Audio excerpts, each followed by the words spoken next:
Welcome to SB News. Bhadradri Kothagudem జిల్లా గుండాల మండల కేంద్రంలోని ప్రాథమిక వైద్య కేంద్రాన్ని ఐటీడీఏ భద్రాచలం అడిషనల్ డిఎంహెచ్ఓ శనివారం ఆకస్మికంగా తనిఖీ చేశారు. ఈ సందర్భంగా ప్రాథమిక వైద్య కేంద్రంలో రికార్డులను పరిశీలించి సంతృప్తికి వ్యక్తపరిచాడు. ఏజెన్సీలో ఎల్లవేళలా ప్రజలకు వైద్య సహాయం అందించాలని సూచించారు. అనంతరం సెట్టిపల్లి గ్రామంలో జన్జాతీయ గరిమా ఉత్సవంలో భాగంగా జరిగినటువంటి వైద్య శిబిరాన్ని సందర్శించారు.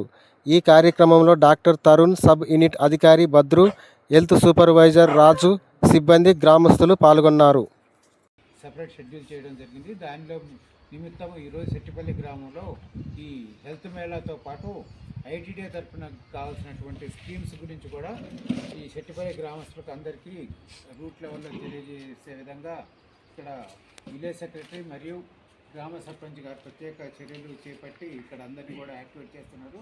వాళ్లకు మన మెడికల్ సిబ్బంది, డాక్టర్సు, స్టాఫ్, ఇక్కడ ఆర్మ్ సెంటర్కి సంబంధించిన సిబ్బంది కూడా కోఆర్డినేట్ చేసుకొని ఇక్కడ సెక్రటరీ మరి ఎస్పెషల్ మీ పిల్లలకు సంబంధించి కూడా సపరేట్ కార్యక్రమాలు రాహుల్ సార్ చేపట్టారు. అదేవిధంగా మనకు భద్రగిరి మార్ట్ని కూడా ఐటీడీఏలో పెట్టేసి భద్రగిరి మార్ట్లో మనకు గిరిజన బిడ్డలు తయారు చేసినటువంటి వాటిని అక్కడ పెట్టేసి వీళ్ళకి ఎక్కువ బెనిఫిట్ అయ్యే విధంగా కూడా ప్రత్యేక చర్యలు చేపట్టి పట్ల అవగాహన పెంచుకొని ఆ సర్వీసెస్ మీరందరూ